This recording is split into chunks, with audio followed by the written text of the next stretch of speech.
busy day on Friday for the Tara Laing yard, and they get started in race 2 with Jay Rani, who will be starting for the first time for the yard, and he's a 2-year-old gelding. Morning, Gav. Morning, Nades. He only arrived here last week, and I said to Tara, I better take him to the poly. He's never seen the poly, so I took him on Saturday. He's quite strong. He's a strong horse, but I managed to control him, and he gave me a nice feel. I think he's going to run a big race here on the poly. I think it'll suit him. On to race 3, Kiss of Life, and she's our poster girl here joining us this morning. Now she takes on what looks to be a competitive field of male opposition, but Gav, she's not without chance. Yeah, Nadine, like you said, it's not the ideal race for her, but sadly for 3 months there just wasn't a handicap race for her over 13, 14. There were pinnacles and pinnacles and pinnacles, and she's not quite up to that standard to take on the best. So this race came along. She likes a poly. She beat Franca over this course and distance, if I'm not wrong. And she's got a reasonable draw, so she's definitely in with a shot. She's probably 3/4 better weighted than most of the horses in this race. She's definitely not without a chance. On to race 4, where the yard will step out 2 runners, and Gav, let's start with Stolen Kiss. She really put up a smart local and poly debut last time out.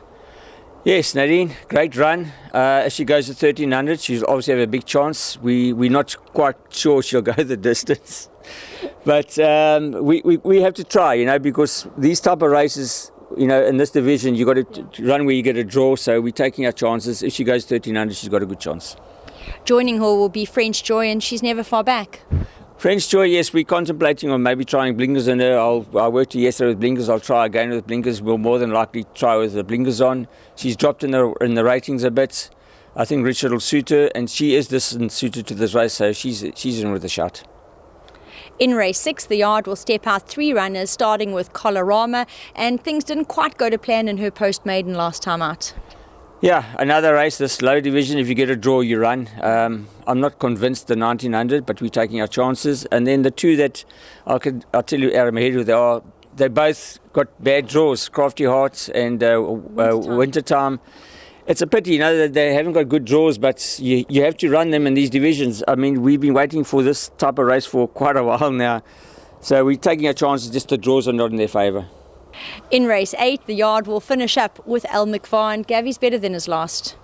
Yeah, put a line through that. He ran 6th in the Derby. He got a penalty for that. The horse he ran just in front of him went to Durban. She got a 4 kilo, she got about a 5 or 6 kilo penalty for running 4th in the Willamington.